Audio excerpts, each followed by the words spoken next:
Hello everybody and welcome back to our second day of our critical vocabulary for this week. So let's go ahead and get started and review the words that we saw yesterday. First we had dignified, stunned, polished, and regretted. Now our first word of today that we're going to be learning about is observant. So I'd like y'all to take a moment and sit back and think what observant might mean.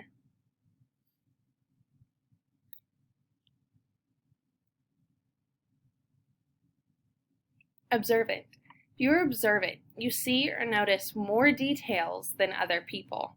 An example used in a sentence is, my grandmother is very observant, so she shows me the finer details of the quilt. Meaning that of the quilt, there are so many different pieces and little tiny details of the stitching that she can point out and look at and share with her granddaughter. So our next word is hilarious. Now take a moment and sit back. Think what hilarious might mean.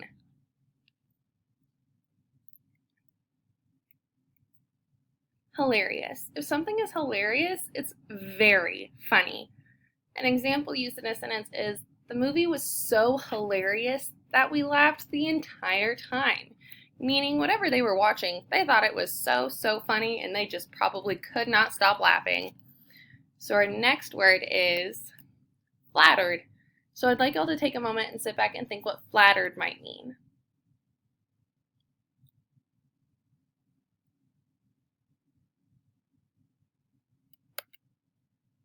Flattered. If you're flattered by something, it made you feel honored or special. An example is, my dad was flattered by the special Father's Day card that I made for him. So meaning that he felt very special and kind of honored and happy that I made something for him on a special day all about fathers. Now our last word of the day is trampled. I'd like y'all to take a moment and think what trampled might mean.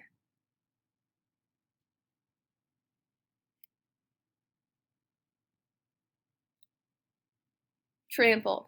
If something is trampled, it is stepped on and damaged or crushed. An example used in a sentence is, Robert trampled the flowers as he walked through the garden, meaning he was stepping all over those flowers, smushing them, squashing them, crushing them. They probably all ended up pretty damaged. Now these have been our words so far for the week, and I would like y'all to please take the time to look back at these, finish creating your vocabulary cards, review your vocabulary cards so that we all can do our very best on our vocabulary quiz that we have coming up. I hope you all have a good rest of your day. Bye!